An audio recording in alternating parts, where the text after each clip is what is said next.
Mr. Speaker, sir, I move that leave be granted to present a statement of the estimated revenues and expenditures of the Republic of Zimbabwe for the 2024 financial year and make provisions for matters ancillary and incidental to this purpose. This is in compliance with Section 103, subsection 1 of the Constitution, as read with Section 7, subsection 2A of the Public Finance Management General Regulations of 2019. As an introduction, Mr. Speaker said, this being the first budget following conclusion of the August 2023 harmonized elections, allow me to congratulate His Excellency the President, Dr. Dema, and all honorable members who were re-elected and those serving for the first time in this august House.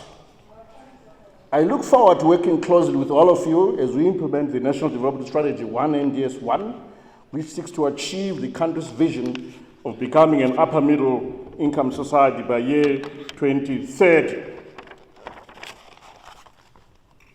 Let me take this opportunity to thank His Excellency the President, Dr. Dema, for his wise counsel and support during the formulation of this budget. Credit also goes to the two Vice President, Honorable General Retired Dr. CGDN Chiwenga and Honorable Colonel Retired KCD Mohadi, as well as fellow cabinet ministers for their inputs and suggestions. The President's people-centered development philosophy, nyika inovakwa igotongwa igonamatigwa nevene vayo, ilizwe lakhiwa libuswe likhulekelwe ngabanikazi balo. This philosophy enjoins all levels of government and citizens to provide new impetus to the country's transformation agenda of enhancing production and productivity across all sectors of the economy in order to build a stronger economy and a fairer society where everyone can fulfill their dreams in dignity, peace, security, and leaving no one and no place behind. Mr. Speaker, sir, aligned to this thrust, the theme of this budget is consolidating economic transformation. The proposals and suggestions from consultations with parliamentarians, the various ministries, we call them MDAs and departments, business, labor, academia, civil society, youth, women, small-scale enterprises, and miners, among others, largely informed the priorities outlined in this budget statement. Mr. Speaker, sir, before turning to specific interventions, allow me to put the 2024 national budget in the context of both the global and domestic economic environment. Let me begin with the global economic outlook. The global economy is expected to continue to recover, but unevenly, from the negative impact of the COVID-19 pandemic and the cost of living crisis. The unprecedented tightening of global monetary conditions in response to decades high inflation levels has slowed the pace of global economic recovery.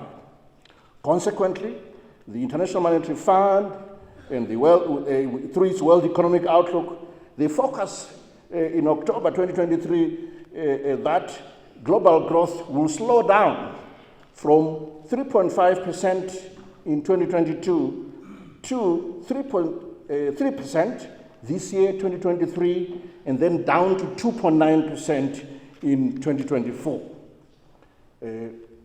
Mr. Speaker said there should be slides on the walls. I see there's a big slide indeed. I'm sure members could follow some of those figures there. Growth in the sub-Saharan Africa region is projected at 3.3% in 2023, and it will pick up to 4% in 2024, mainly driven by strong performance in non-resource intensive countries. The real GDP growth rate of the Southern African Development Community, SADC, is projected to decelerate to 1.6% in 2023 from 2.7% in 2022, before recovering to above 2.7% in 2024. A few words about global inflation, Mr. Speaker, sir. Mr. Speaker, sir, declining international commodity prices, monetary policy tightening have hampered headline inflation during 2023. In that regard, global headline inflation is projected to decelerate to 4.8% in 2024 on a year-on-year basis. This is from as high as 8.7% and 5.9% in 2022 and 2023, respectively. In terms of commodity prices, the outlook period, commodity prices are expected to remain broadly unchanged over the remainder of 2023 and into 2024 amid improved supply prospects and weakening global demand. There should be again a table showing the trend in commodity price indices. You can see they're basically flat to downwards, maybe except for gold, those of you who have been investing in gold of late. On the domestic economy, Mr. Speaker said, the domestic economy is now projected to grow at 5.5% in 2023, a slight upward revision from the August projection of 5.3%. This is on account of a better than expected output in agriculture, particularly tobacco, wheat, and cotton. However, economic growth is expected to slow down to 3.5% in 2024, mainly owing to the anticipated impact of the El Nino phenomenon being forecasted for the 2023-2024 summer cropping season on agricultural output, as well as declining mineral commodity prices attributable to the global economic slowdown. Mr. Speaker, sir, the 2024 GDP projections are underpinned by the following broad assumptions. One, normal to below normal rainfall season due to the El Nino effect. Two, a slowdown in global economic growth amid geopolitical tensions as well. Three, declining international commodity prices. Four, continued use of the current multi-currency regime. And five, tight fiscal and tight monetary policies. These slides 7 and 8, my notes here, it will show up there to basically show what's going on there in terms of these assumptions. Mr. Speaker, sir, let me turn to the balance of payments position. Mr. Speaker, sir, merchandise exports stood at $5.2 billion during the first 9 months of the year and are projected to increase by 4.3% to $7.3 billion by year end. And this is compared to $7 billion in 2022. And this is on account of higher tobacco, lithium, and diamond exports. In 2024, despite the softening of commodity prices of key minerals such as gold and PGMs, exports are projected to remain on the increase, sustained by growth in output from lithium, coke, tobacco, and the increase will be to $7.7 billion US dollars. Let me now turn to imports. Merchandise imports registered a 4.7% increase.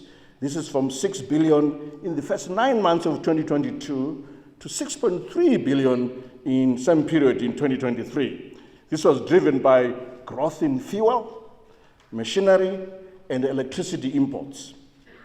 To year end, merchandise imports are projected at $8.5 billion, which is a 4.9% growth, up from $8.1 billion recorded in 2022.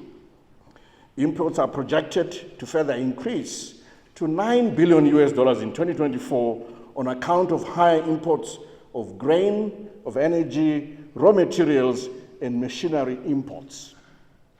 Up there is a chart showing the growth in our imports, the trend going as far back as 2018, and we can see that steady growth. Only a growing economy can register that level of import growth trend. Remittances are projected to continue during the current account. Let me retake that. Remittances are projected to continue driving the current account surplus and are projected to close the year 2023 at $2.1 billion before rising further to $2.2 billion in 2024. The current account is expected to close the year 2023 in a surplus position of $244.4 billion, so $244 million, slightly lower than the $305 million registered in 2022. In 2024, the current account surplus is projected to narrow somewhat to $204.5 million, reflecting a wider trade deficit as imports accelerate at a faster pace than exports. Let me turn to domestic inflation. Mr. Speaker said, domestic prices have relatively been stable since the third quarter of the year, as reflected by a month-on-month inflation level which declined from 12.1% in June 2023 down to 4.5% in November 2023. Concomitantly, the annual headline inflation declined from 30.9% in June 2023 to 21.6% in June 2023. In the outlook, annual inflation is expected to remain relatively stable and is projected to end the year 2023 slightly below 20%. In 2024, annual inflation is anticipated to end the year between 10 to 20%, reflecting continued tight monetary and fiscal policies. A statement about the exchange rate. Mr. Speaker said, the introduction of the wholesale foreign exchange auction on the back of the recent liberalization of the exchange rate saw the parallel market premium declining from a peak of over 140% in May 2023 to around 20% in October 2023. A few comments about monetary developments. Growth in both reserve money, as we call it M0 in economistic language, and broad money, M3, has significantly slowed down, having peaked in June 2023. The reserve money and broad money annual growth declined from about 3,000% and 1,100% in June 2023 to 1,400% and then 719% in September 2023, respectively. The decline in monetary aggregates was largely due to the combined effect of tight monetary policy and prudent fiscal policy measures. Mr. Speaker said, the financial sector has remained sound and stable, with strong capital and liquidity positions, as well as strong risk management practices. This is evidenced by sound financial indicators such as the capital adequacy and liquidity ratios and the level of non-performing loans. Let me turn to the public finance developments, Mr. Speaker. Mr. Speaker, sir, revenue collections for the period January to September 2023 amounted to 11.4 trillion Zimbabwe dollars against expenditures of 12.3 trillion Zimbabwe dollars, resulting in a budget deficit of 0.9 trillion Zimbabwe dollars. There should be a slide to show the numbers on the screen. To year end, revenue collections are projected at 21.2 trillion against projected expenditures of 22.6 trillion, comprising compensation of employees at about 10.9 trillion, the use of goods and services at 4.7 trillion, and then capital expenditure at 4 trillion. During the first 9 months, the fiscal deficit stood at 0.9 trillion and is projected to end the year at 1.4 trillion. This is 1.2% of GDP, which should be financed through domestic and external borrowing, and that's what we've been doing. A statement on public debt, Mr. Speaker, sir. The total public and publicly guaranteed debt stock at the end of September 2023 amounted to 17.7 billion US dollars, of which external debt amounted to 12.7 billion US dollars, and domestic debt is at 5 billion US dollars equivalent. Let me turn to the macroeconomic fiscal framework for 2024, which is basically driving our projection as well as revenue forecast, Mr. Speaker.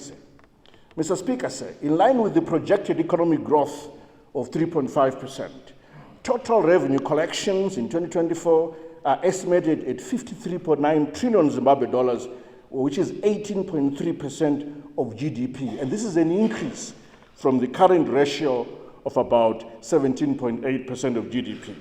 And this is broken down into 51.2 trillion in terms of tax revenue, and then 2.7 trillion in non-tax revenue. Guided by the expected revenue envelope and the desired fiscal path, expenditures in 2024 are projected at 58.2 trillion or 19.8% of GDP. The proposed expenditures take into account the following. One, the need to maintain the purchasing power of civil service salaries. Two, ensuring provision of core social services that benefit the poor. Three, sustaining maintenance and rehabilitation of government infrastructure. Four, prioritize support to ongoing public infrastructure projects. Five, non-accumulation of arrears. And finally, six, an increase in the funding of infrastructure projects through public-private partnerships, otherwise known as PPPs. The total budget financing gap amounts to 9.2 trillion Zimbabwe dollars, comprising a budget deficit of 4.23 trillion Zimbabwe dollars, or 1.5% of GDP, and amortization of loans and maturing government securities estimated at 4.9 trillion Zimbabwe dollars. The deficit will be financed through domestic and external borrowing. Mr. Speaker, I now turn to the proposed vote allocations. Mr. Speaker, during the formulation process of the 2024 national budget, the various ministries, departments, or MDAs submitted funding requirements, which we call bids, of over 110 trillion Zimbabwe dollars. This is against the available envelope of only 58.2 trillion Zimbabwe dollars. The envelope is limited by the sustainable revenue to GDP ratio of about 18%, which has been allocated to the various ministries, the MDAs, and is indicated. There is a table on the screen, but I'll go through each vote in a minute, one by one. But maybe let me delve into the budget priorities and then delve into the vote allocations. Mr. Speaker, the priority areas of the 2024 national budget have largely benefited from the NDS 1 midterm review, as well as input from various stakeholders. A key priority of this 2024 budget is on economic growth and macroeconomic stability. The fiscal policies thrust for the 2024 national budget is guided by the need to maintain a sustainable budget deficit within the SADC macroeconomic convergence threshold of not more than 3% of GDP. Going into 2024, government seeks to consolidate and entrench the stability to facilitate economic transformation and preserve disposable incomes. Fiscal restraint and tight monetary policy, together with a healthy current account position, provides the necessary conditions for currency and price stability. Specifically, the central bank, our Reserve Bank of Zimbabwe, will target a month-on-month inflation of less than 3% throughout 2024. Let me turn to civil service remuneration, Mr. Speaker. Mr. Speaker, as part of the remuneration review process for civil servants, government will convert the current COVID-19 and cushioning allowances, which aggregates to $300 a month. This will now be part of the pensionable emoluments across the board. And this is effective January 2024.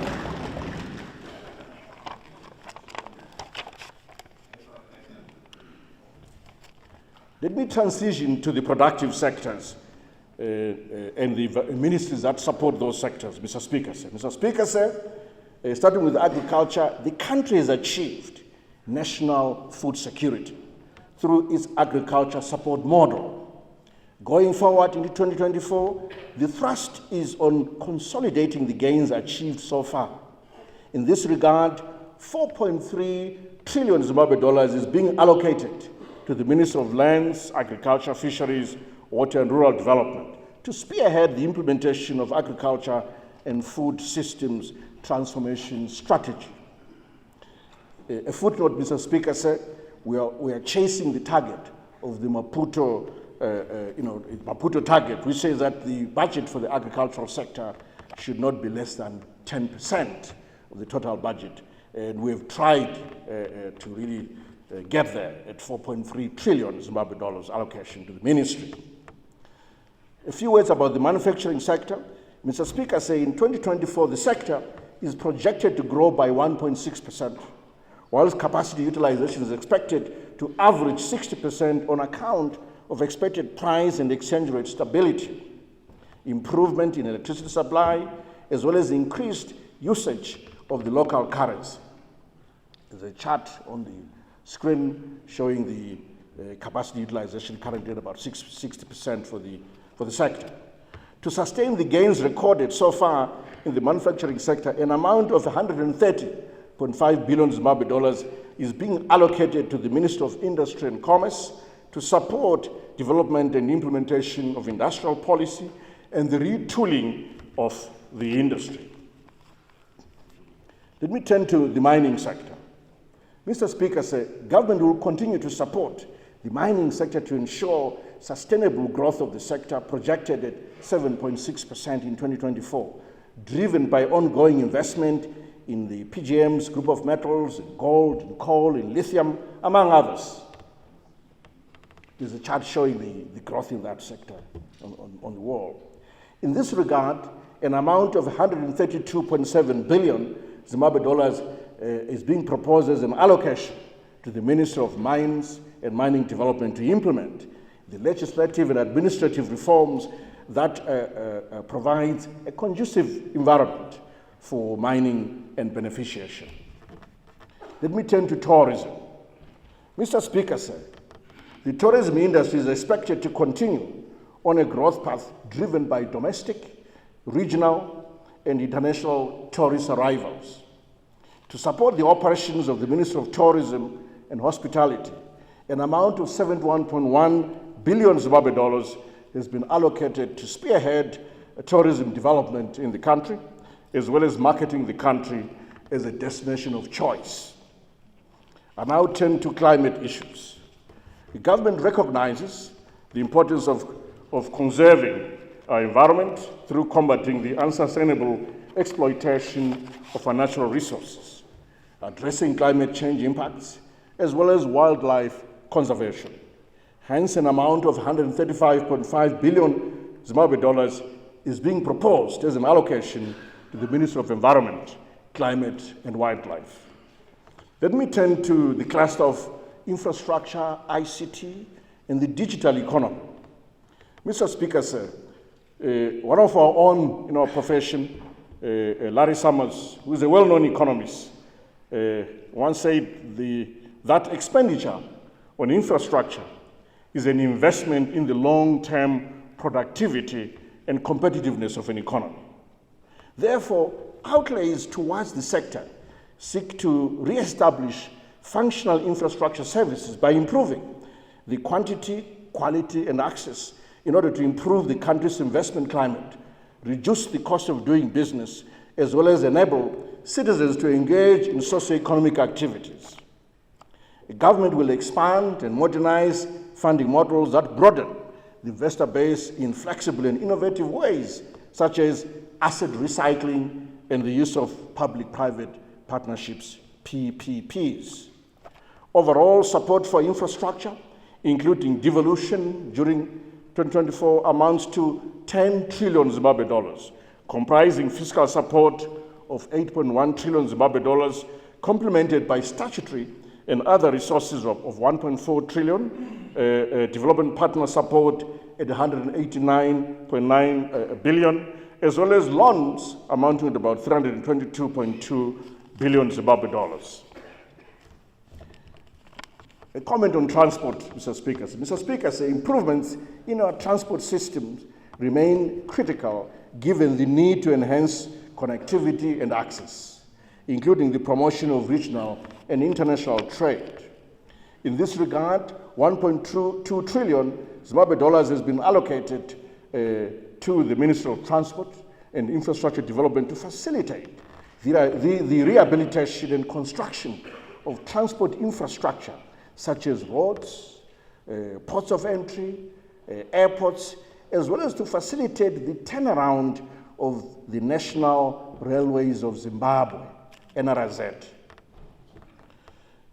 Coming to energy, Mr. Speaker, the Ministry of Energy and Power Development has been allocated 90.1 billion Zimbabwe dollars to facilitate investments in energy generation, enhancing the transmission and distribution network, as well as sustaining the rural electrification program. On the digital economy, consistent with our NDS-1 objective of attaining a digitally enabled economy, the budget will support interventions that harness and promote the use of ICT services across the whole spectrum of the economy. In this regard, an amount of 185.3 billion Zimbabwe dollars has been allocated to the Ministry of Information, Communication Technology, Postal Services, and Courier Services. Let me turn to housing, Mr. Speaker. Mr. Speaker, I recall the former IMF chief and the current president of the European Central Bank, Madame Christine Lagarde, saying that housing is not just a basic need. It is an essential component of a vibrant and inclusive economy. Government will work closely with the private sector and other stakeholders to put in place appropriate packages and incentives that allow for enhanced financing and implementation of targeted housing delivery projects. An amount of 353 billion Zimbabwe dollars has been allocated to the Ministry of National Housing and Social Amenities to facilitate construction of houses to the general public, civil servants, as well as institutional accommodation. Let me turn to water and sanitation. Mr. Speaker, the 2024 national budget has set aside 608.3 billion towards the following strategic priorities in the water and sanitation sector. The rehabilitation and maintenance of existing water and sanitation infrastructure. 2, the construction of additional water bodies targeting completion of ongoing dam projects. 3, capacitation of local authorities like NZINWA and other agencies involved in water resource management. And 4, improving access to water and sanitation services in the rural areas through drilling of boreholes and the construction and rehabilitation of water supply schemes.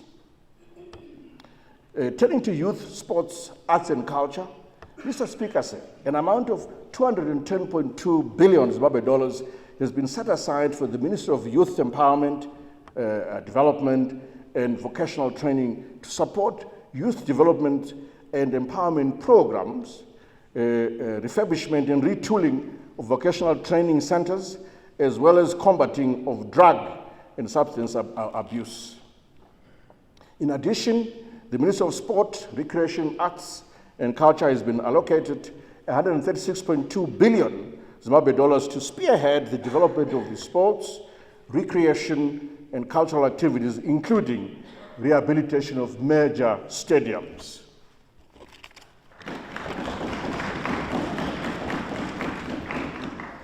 I now turn to the aspect of women, gender equity, SMEs, and support for war veterans. Government is committed to empower the marginalized sections of society, including women and small to medium-scale enterprises, SMEs. Hence, 188.1 billion Zimbabwe dollars has been allocated to the Ministry of Women's Affairs, Community, Small and Medium Enterprises Development to implement empowerment initiatives, including the recapitalization of empowerment institutions such as Empower Bank, SMETCO, and Women's Development Fund. The 2024 national budget also allocates 221 billion to the Ministry of Veterans of the Liberation Struggle Affairs towards their monthly gratuities, medical benefits, funeral grants, school fees for their dependents, and then also to support a mop-up vetting exercise and the capacitation of provincial and district structures under the ministry. Let me turn to the issue of human capital development and well-being. Mr. Speaker, sir, interventions in core social services of education, health, as well as timely social protection for the vulnerable will ensure that every child has an opportunity to maximize his human potential, human capital potential, and contribution to society. On health, Mr. Speaker said the 2024 national budget seeks to consolidate recovery of public health sector services across all levels of healthcare through provision of requisite tools of trade such as adequate working space, manpower, drugs, medical supplies across the value chain. In this regard, an amount of 6.3 trillion Zimbabwe dollars has been allocated towards the Ministry of Health and Child Care. And again here, a footnote, Mr. Speaker said, we're always chasing the Abuja target. In this regard, I think we've worked very hard on it. Let me turn to the education sector. Mr. Speaker said, again I'm going to quote an economist called Gary Becker. He was awarded the 1992 Nobel Prize in Economics for what it's worth. He says that expenditure on education and skills development is an investment in human capital, which is a key driver of economic progress and social mobility. Looking at the primary and secondary education, therefore the 2024 national budget prioritizes provision of quality and easy access to education and other learning opportunities for children, which is central to the attainment of SDG number 4. In this regard, 8 trillion Zimbabwe dollars has been set aside for the Ministry of Primary and Secondary Education for learning and as well materials as well as teacher capacitation at primary and secondary education levels. This includes resources for the procurement of sanitary wear for disadvantaged girls. Then on higher and tertiary education, Mr. Speaker, I propose to allocate 2.4 trillion to the Ministry of Higher and Tertiary Education, Innovation, Science and Technology Development to support implementation of Education 5.0, which promotes a knowledge-driven economy that is sustained by innovation, industrialization, and modernization. Mr. Speaker, a footnote, both these allocations for primary and secondary education and for higher and tertiary education, we add those up together, you'll find that they are way beyond the 20% target which has been set through the Dakar agreements, which says that no less than 20% of the budget in Africa should be allocated to this sector. Let me turn to the skills audit aspect. Mr. Speaker, sir, an amount of 43 billion has been allocated to the Ministry of Skills Audit and Development for undertaking national skills audit that seeks to identify existing human capital gaps that need to be addressed. The audit will also attempt to identify the skills for the future, especially in areas such as generative artificial intelligence, AI, as well as areas of potential national comparative advantage. I now turn to social protection. In line with the NTS 1 theme of leaving no one and no place behind, provision of decent, inclusive and sustainable social protection services remains a priority for government, targeting vulnerable groups. This could be the disabled, children, the elderly, and so forth. In this regard, a budget of 2.4 trillion Zimbabwe dollars has been set aside for the Ministry of Public Service, Labor and Social Welfare to implement social protection programs such as the Basic Education Assistance Module, BEAM, harmonized cash transfer programs, as well as the Food Deficit Mitigation Program, health assistance, child protection services to support the elderly and persons with disabilities. I now turn to effective institution building and governance, which is also a priority of this budget. Mr. Speaker, sir, successful economic transformation hinges on effective institutions of governance, which promotes private sector development through a conducive economic environment. To facilitate legislative reforms, including the alignment of laws to the Constitution, the 2024 national budget has allocated 1.1 trillion Zimbabwe dollars to the Ministry of Justice, Legal and Parliamentary Affairs. In addition, the government will continue to capacitate and reform critical institutions of governance in order to improve the doing business environment. Let me turn to state-owned enterprises reform. Mr. Speaker, sir, as part of the state enterprise reform agenda, the government is addressing the conflict of interest that arose from exercising both ownership and regulatory functions, which undermines progress on the implementation of critical reforms that are required to improve performance as well as achieve the national vision. The Mutapa Investment Fund, a sovereign wealth fund, was established to deal with this. The fund will therefore be expected to implement measures that will strengthen the targeted parastatals governance frameworks and ensure operational profitability of the state-owned enterprises. A word about national security, Mr. Speaker, sir. The security forces play an important role of protecting the country's territorial integrity, national interest, and sovereignty over land and airspace against both internal and external aggression. Peace is key to economic development. Therefore, an amount of 8.6 trillion Zimbabwe dollars has been allocated towards the security cluster to meet their remuneration, food rations, operational equipment, and the necessary infrastructure for the Ministry of Defense, Home Affairs, cultural heritage, prisons and correctional services, as well as special services.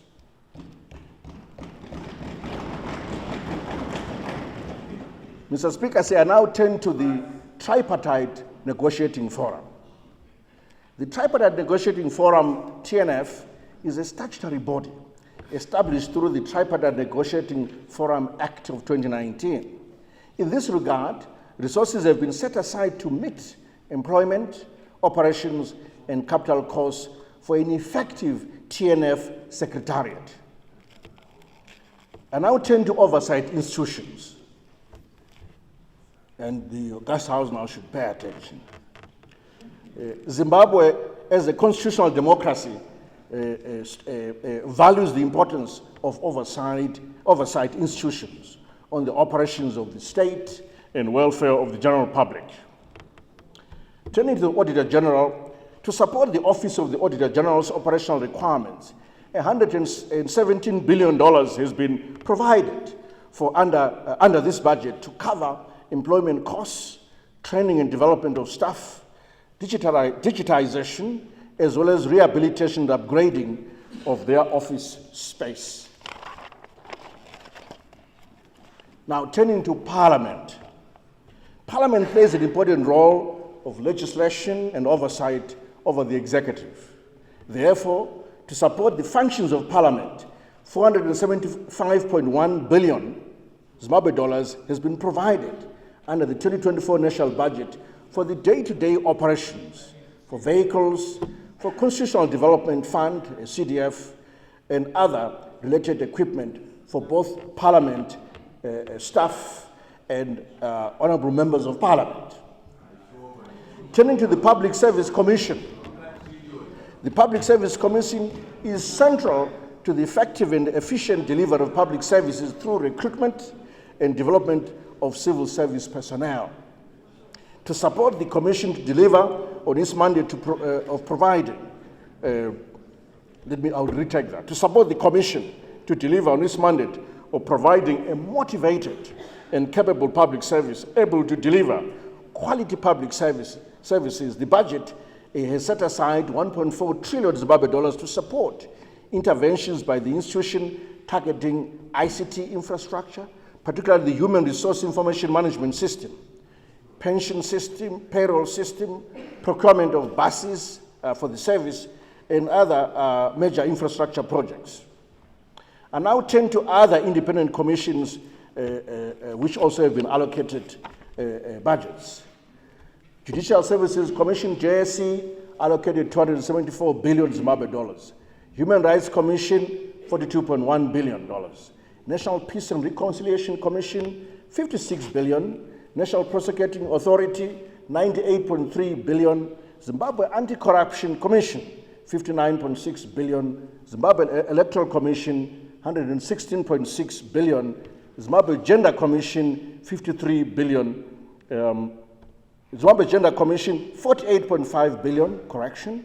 Zimbabwe Land Commission, 53 billion, and the Zimbabwe Media Commission, 35 billion. A comment on devolution and decentralization, Mr. Speaker, sir. The 2024 national budget is allocated 2.7 trillion Zimbabwe dollars, or 5% of projected revenue, under the intergovernmental fiscal transfers to provinces to undertake local projects that improve provision of public services that reflect the needs of the communities in different regions and localities. Let me turn to the Ministry of Local Government. Local authorities play a pivotal role in service provision at local level, especially on restoring water supplies, fixing sewage systems, repairing roads, to complement central government and development partner efforts.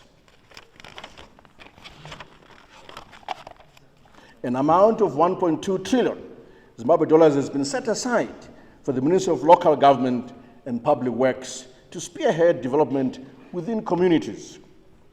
Furthermore, the National Council of Chiefs has been allocated 40 billion Zimbabwe dollars to enhance management and traditional leadership systems. I now turn finally to image building, engagement and re-engagement. Mr. Speaker, sir, government is making progress on engagement and re-engagement under the institutionalized structured dialogue platform to underpin the Zimbabwe's arrears clearance and debt resolution process. The allocation of 976 billion Zimbabwe dollars to the Ministry of Foreign Affairs and International Trade is meant to advance image building, engagement and re-engagement. In addition, 122.4 billion Zimbabwe dollars has been set aside to the Ministry of Information, Publicity and Broadcasting Services in order for them to improve the country's image through robust information management and dissemination. That concludes the allocations in terms of votes that are proposed for the 2024 budget. Mr. Speaker, sir, I now turn to revenue measures. Mr. Speaker, sir, the measures that I'm presenting seek to provide relief to taxpayers, enhance the capacity of government to generate additional revenue, in particular from micro and small enterprises, the mining sector, as well as strengthen tax administration. Let me go straight into the tax relief measures, starting with income tax. Looking at the tax-free threshold, I propose to review the tax-free threshold to 750,000 Zimbabwe dollars per month, or 9 million Zimbabwe dollars per annum, and adjust the tax bands to end at $270 million per annum, above which the tax will be levied at a rate of 40%, and this is with effect from 1 January 2024. On the bonus tax-free threshold, I further propose to review the local currency tax-free bonus threshold from 500,000 Zimbabwe dollars to 7.5 million Zimbabwe dollars with effect from 1 November 2023. I now turn to withholding tax, focusing on small-scale and subsistence farmers. Mr. Speaker, sir, in order to support smallholder and subsistence farmers in the delivery of grain to the Grain Marketing Board and other commercial players, I propose to review the tax-exempt threshold on withholding tax on agricultural commodities that include soybeans, sunflower, groundnuts, cottonseed from 1,000 US dollars per annum to 5,000 US dollars per annum or this local currency equivalent. Let me turn to the suspension of duty on motor vehicles that are imported by safari and tour operators. In order to allow the tourism sector to fully recuperate, I propose to renew the suspension of duty on new motor vehicles imported by safari and tour operators for a further 2 years, beginning 1 January 2024. Mr. Speaker, so that was a summary of some of the tax relief measures. There is more in the thicker statement. Let me turn to revenue enhancing measures, starting with the taxation of micro and small enterprises. There's an urgent issue regarding the licensing of traders, Mr. Speaker said. In order to restore the supply chain from the manufacturer, wholesaler to retailer, I propose that only licensed and tax-compliant operators procure goods from manufacturers and wholesalers. In addition, I therefore propose that only traders registered for VAT purposes and in possession of a valid tax clearance certificate be eligible to procure goods from manufacturers. I now turn to VAT registration thresholds. I further propose to review downwards the VAT registration threshold to 25,000 US dollars or its local currency equivalent with effect from 1 January 2024. Enterprises that meet the above threshold should thus register and account for VAT, failure of which applicable penalties will be invoked. I now turn to something new, Mr. Speaker said. It's called the minimum domestic top-up tax, which seeks to foster a fair and effective tax system across the entire world. Mr. Speaker said, the domestic minimum top-up tax, DMTT, is part of the global rules which aim to ensure that global profits of large multinational enterprises are taxed at a minimum corporate income tax rate of 15%.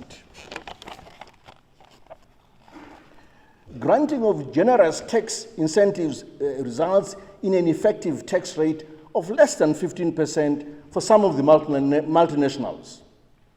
Under the global tax rules, where tax incentives results in an effective tax rate of less than 15%, the tax jurisdiction where the multinational is headquartered collects the difference between the effective tax under the tax incentive and the minimum effective tax rate of 15%. This is called the top-up tax. So the DMTT allows the country where the low tax profits arise from the tax incentive to collect the top-up tax, rather than ceding tax rights to the headquarter jurisdiction of the multinational. The calculation of the DMTT will be based on the effective tax rate charged on the jurisdictional profits, not the jurisdiction's statutory corporate income tax. The DMTT only taxes the tax incentives to the same extent that the same income will be included in the headquarter country of the company, the multinational. I therefore propose to enact DMTT rules to guard against ceding tax rights to foreign jurisdictions on top-up tax arising from tax incentives that are provided to those investments. I now turn to the issue of surcharge on high-value vehicles.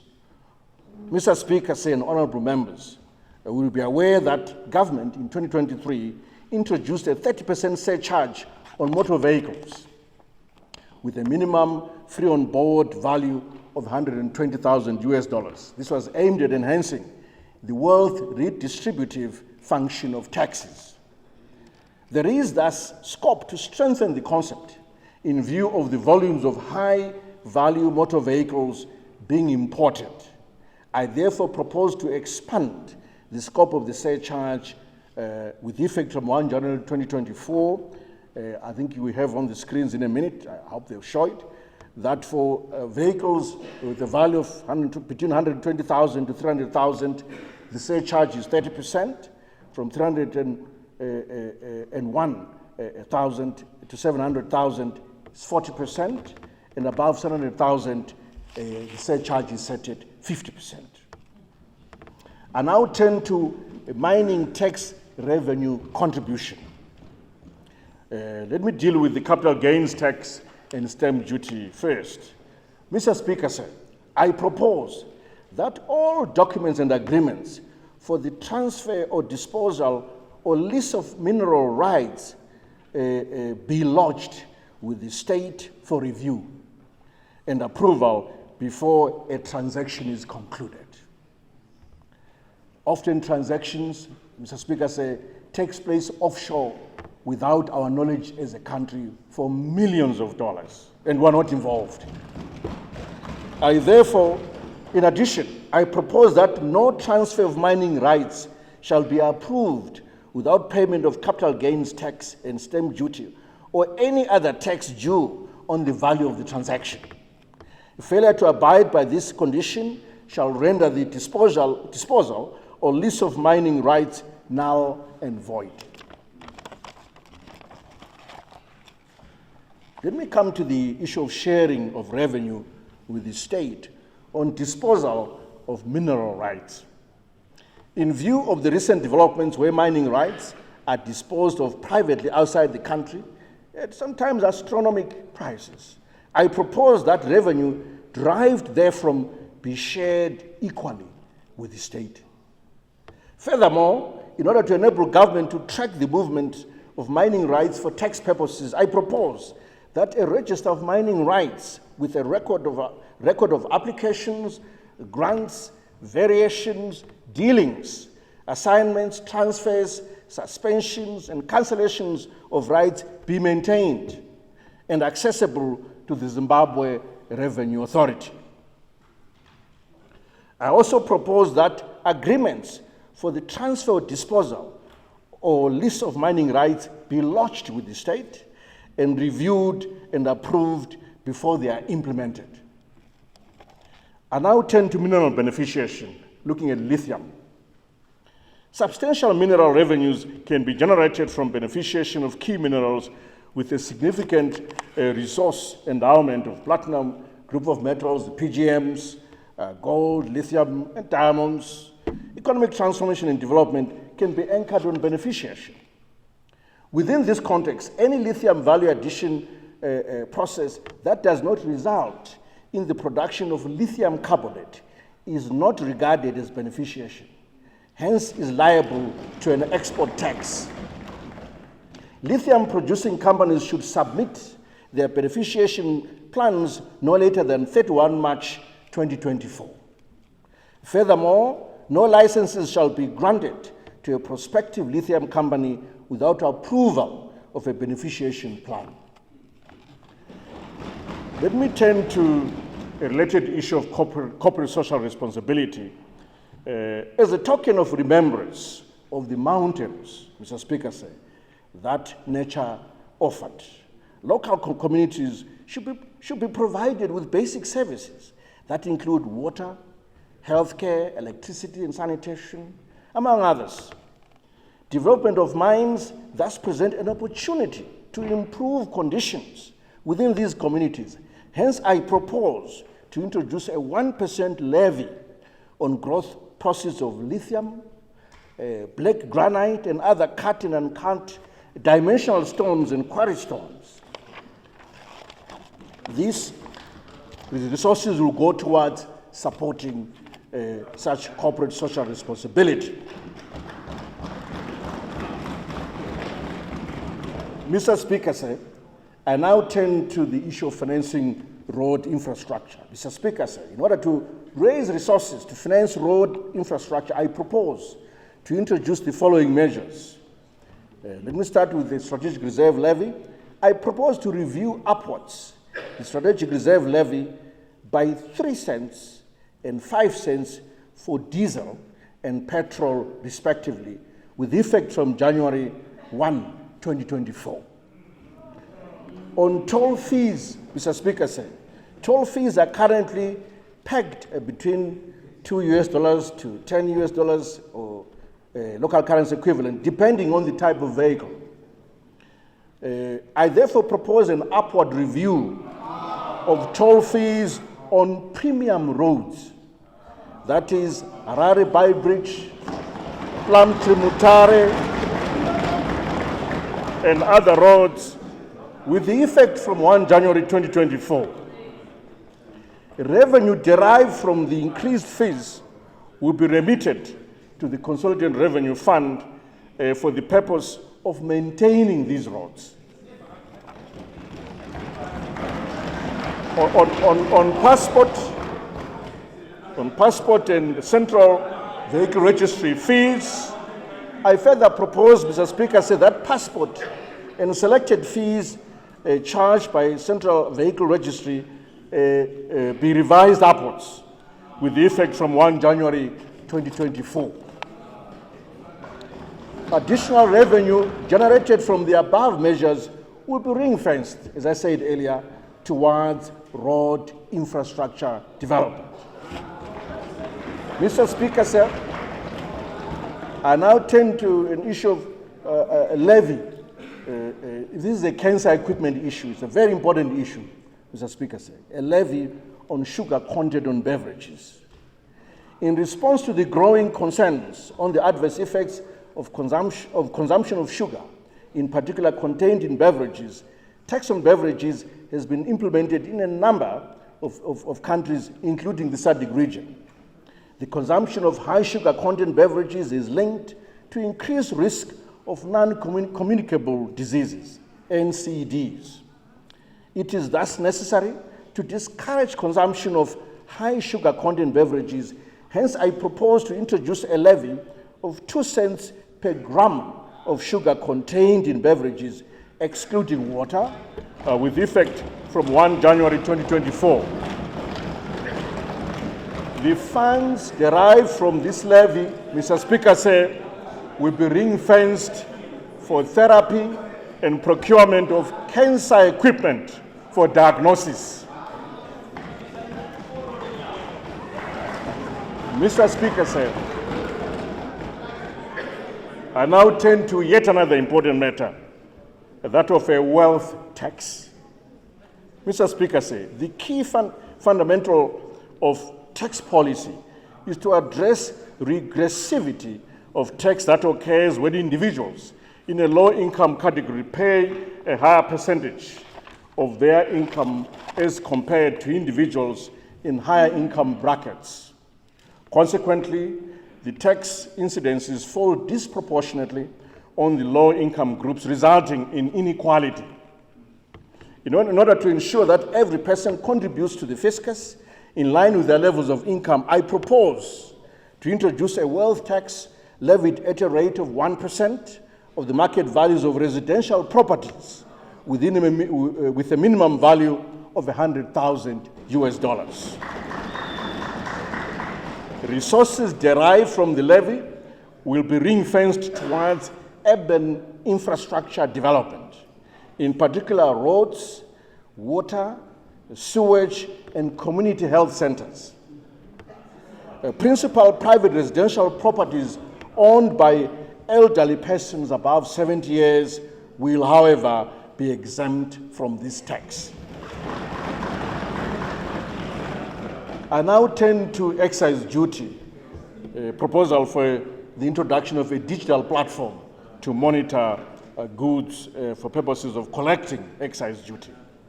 Mr. Speaker, sir, the growth of illicit trade, in particular in cigarettes, has increased contraband cigarettes produced in legally registered factories under registered brands, thereby decelerating the growth of revenue to the fiscus.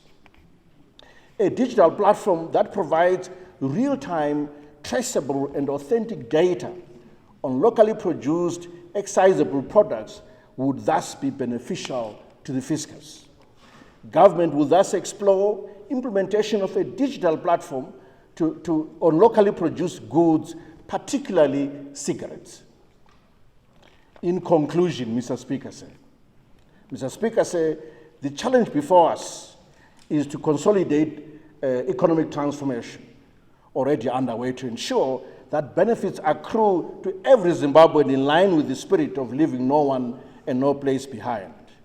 Change is inevitable, but transformation is a choice. So said Heather Ash Amara.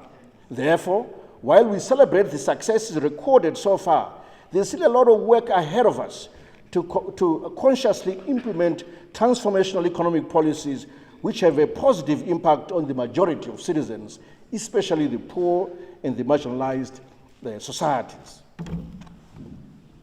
The desired economic transformation is a responsibility of all stakeholders, especially government, businesses, labor, and with each playing their critical role.